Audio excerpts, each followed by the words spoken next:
मान्यवर, अब दो सवाल हैं कि इंसाफ शुरू करने के बाद क्या किया।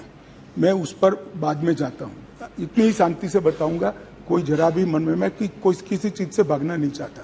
भागना मेरा स्वभाव ही नहीं है भाई, मैं किसी भी चीज से भागना नहीं। मगर मणिपुर की नस्लीय हिंसाओं के इतिहास को समझना पड़ेगा। 1993 में श्री पीवी नरसिम्हा राव जी प्रधानमंत्री थे, राजकुमार दोरेंद्र सिंह कांग्रेस के नेता मुख्यमंत्री थे और नागा कुकी संघर्ष हुआ। नागा कुकी भी नस्लीय हिंसा थी और उस वक्त 750 लोग मारे गए, 200 लोग घायल हुए, 45,000 लोग शरणार्थी थे और 1.5 साल तक ये हिंसा अविरत रूप से चलती रही। अब ये कहते हैं प्रधानमंत्री जी क्यों नहीं बोले। भाई 700 लोग मारे गए थे, 200 लोग घायल हुए, 45,000 लोग शरणार्थी बने। आपको मालूम है जवाब किसने दिया? मान्यवर, इनको मालूम है जवाब किसने दिया? MOS राजेश पायलट। और ये मुझे नहीं बोलने देते। मान्यवर, इतनी जघन्य घटना हुई, भारत सरकार से किसी ने मुलाकात की क्या था? ट्राइबल मिनिस्टर गया? ना जी। समाज कल्याण विभाग के मंत्री गए? ना जी। होम मिनिस्टर का question does not arise. MOS गए? ना जी। और ये पूछते हैं हमें कि प्रधानमंत्री क्यों नहीं गए। अरे भाई, आप जरा देखिए कि नस्लीय हिंसाओं का इतिहास मैं पूरा बताता हूं। सब मुझे जल्दबाजी नहीं है, बड़ा महत्वपूर्ण मुद्दा है, मुझे पूरा बताना है इतिहास। संसद के अंदर विपक्ष बोलते बोलते थक गया, गृह मंत्री जवाब देने के लिए खड़े नहीं हुए, MOS ने जवाब दिया मान्यवर, और ये लोग प्रधानमंत्री जवाब दे वो मांग से पूरा पार्लियामेंट होल्ड करे हुए। मान्यवर, 1993 में दूसरी बार संघर्ष हुआ, मतई पंगल संघर्ष हुआ, 100 लोग मारे गए, वो भी 1 साल तक चला और राज्यसभा में गृह मंत्री ने जवाब दिया, बस, लोकसभा में नहीं। और ये कह रहे हैं प्रधानमंत्री जवाब दे। मुलाकात की किसी ने नहीं की, ना गृह मंत्री ने, ना MOS ने, किसी ने नहीं की। फिर इंदर कुमार गुजराल आए 97-98 में, कुकी पाइते संघर्ष हुआ, 350 लोग मारे गए, 1 साल तक संघर्ष चला। ये भी नस्लीय हिंसा है। मैं टेररिज्म की घटनाएं नहीं गिना रहा, नस्लीय हिंसा समझा रहा हूं। 1 साल तक चला, चर्चा ही नहीं हुई, स्टेटमेंट भी नहीं हुआ, सवाल भी सारे खारिज कर दिए गए और ये कहते हैं प्रधानमंत्री जवाब दे। और मैं डे 1 से कह रहा हूं मान्यवर, मैं जवाब देने के लिए तैयार हूं, मेरी ड्यूटी है, मैं देश के प्रति जवाब दे हूं, संसद के प्रति जवाब दे हूं, विपक्ष के प्रति भी जवाब दे हूं। मैं आपको जवाब देने के लिए, मुझे बोलने नहीं देते हैं। ये किस प्रकार का लोकतंत्र है मान्यवर? तो अब तो बोलने ही दोगे, अब तो बोलने ही दोगे दादा। मैं पहले की बात कर रहा हूं, पहले की बात कर रहा हूं।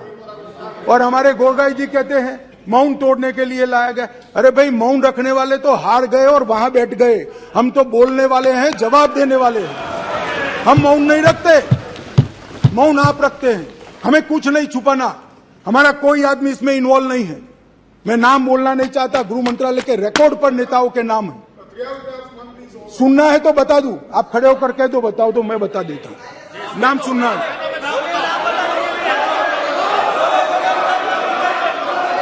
मान्यवर, बाद में 2004 में मनमोहन सिंह जी थे, इबोबी सिंह जी थे, लगभग 1700 लोगों के एनकाउंटर हुए, 1700 लोग एक तरफा वर्दी से। ऐसा वहां मानते हैं, मैं नहीं मानता, मैं तो व्यवस्था में विश्वास रखने वाला हूं। वहां लोग मानते हैं वर्दी से की हुई नस्ली हिंसा थी। 1700 सुप्रीम कोर्ट ने संज्ञान लिया, ढेर सारी SITयां बनी, मगर किसने जवाब दिया? कोई नहीं, एक चर्चा नहीं, ना MOS, ना मिनिस्टर। अब मुझे बताइए भाई, चिदम्बरम साहब थे और वहां राज्यसभा में मेरा हिसाब मांगते थे, मुझे बोलने नहीं देते। मैं आपके माध्यम से देश की जनता को कहना चाहता हूं, ये परिस्थिति जन्य नस्लीय हिंसा है, इसको राजनीति का मुद्दा नहीं बनाना चाहिए। और मान्यवर, 3, 4, 5 मैं पूरे देश को बताना चाहता हूं, इस देश के प्रधानमंत्री ने रात को 4 बजे भी मुझे फोन किया है और दूसरे दिन 6:30 बजे मुझे फोन से उठाया भी इस देश के प्रधानमंत्री ने। और ये कह रहे हैं मोदी जी ध्यान नहीं रखते। मान्यवर 3 दिन तक लगातार हमने यहां से काम करने का काम किया।